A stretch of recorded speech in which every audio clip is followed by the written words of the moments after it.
Okay, so touching on something that's kind of old at this point, but it's been lingering on the brain for a while. And I don't really care how it was in the comics, because the movies have kind of strayed away from that so significantly that it's not relevant.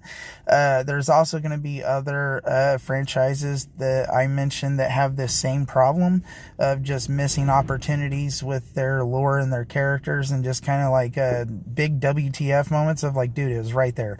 But for Marvel, I feel like M'Baku would have made the most sense as a replacement for Black Panther, right? He tried to take the throne in the first movie, fails, ends up becoming loyal to the throne, loyal to Black Panther, T'Challa, and by the end of it, he's a little smarter, not by much, but he's a little smarter, a little wiser, and more throne ready, and he actually seems to be passionate about the nation that he lives in, and I feel like he would have been the most logical fit for Black Panther, right? So to take for Shuri, though, so that she's not left in the dark, I feel like she was a logical next step just for funsies. I don't care if it was ever done in the comics or not. It would have been cool to see.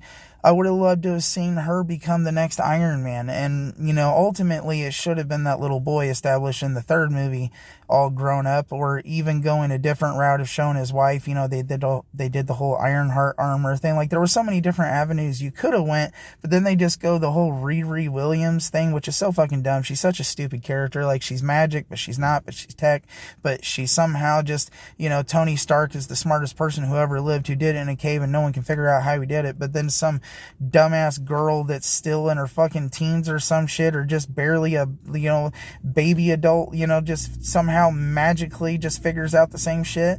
It's like, give me a break, dude. It totally undermines the significance of Tony Stark, and that was bullshit in itself. But just the Riri character is so dumb in so many areas. But you know what I mean? It's trying to be too many things at once. It doesn't even know what message it thinks it's making. It's so fucking dumb.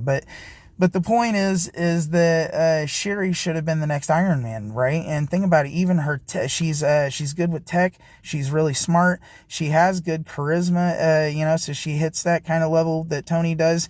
She comes from wealth and, from dignity. She has that status, of royalty and whatnot. She hits almost all the same points that the character Tony does, only from a female perspective.